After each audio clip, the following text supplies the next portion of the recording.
And you might think this is a special effect, but no, it's actually snow, right?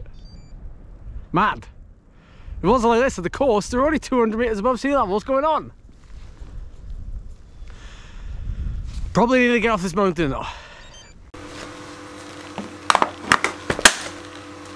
So, the irony that today I'd pre-planned a turbo ride, 3.5 hours of just steady aerobic building, and the last clip you saw was me riding in the snow on Saturday, which was a planned road ride in decent conditions, and I did manage to get 5 hours done. Well, I turned out to be like an extra out of Ice Age. But there's good news, because this past week I've managed to log about 18-19 hours of riding in my first 10 days back on the bike post-illness, and I'm feeling confident enough to say that I have entered 2 local events in the coming weeks. I just wanted to make you aware of them because, well, I've got a little bit of history in one, and the other one is brand new to me. So the first event I'm doing, which is in just under 2 weeks' time, is the UK's biggest off-road cycle race called Battle on the Beach. You may have seen it online. GCN have ridden it multiple times.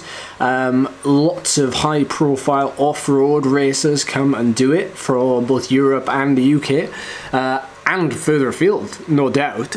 But apparently there's like 1,000 cyclists signed up for this thing.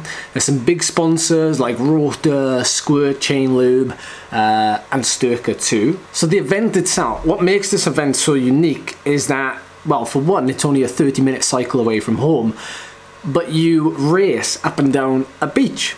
Now obviously the tide is out, but you race down the beach and then you turn inland, you race over some dunes, you race through some single track like trees, woodland, grassy, sandy stuff. You pop back out on the beach again, and you basically do that for around about 40 to 45 kilometers. The night before though is a time trial in the dark, which I think is like 1 lap of the 3-lap course you use the next day. So I don't know which I'm more excited about. The 1 lap time trial in the dark, or the 1,000 cyclists racing down a beach into a fantastic headwind or crosswind. Imagine if it was a crosswind. It would be absolute mayhem.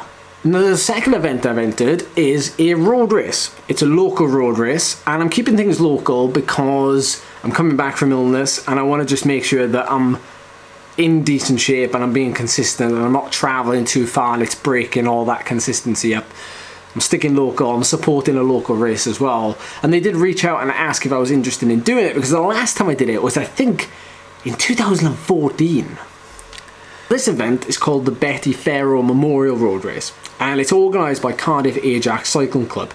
And it does a couple of laps of a rather lumpy, undulating course in the Vale of Glamorgan in South Wales. And it's around about 117 kilometres for the elite race, and around about 88 kilometers for the 3rd and 4th category. But there is kind of like a hill finish. So it finishes up like a very long drag for about 3, 4, 5 minutes or so.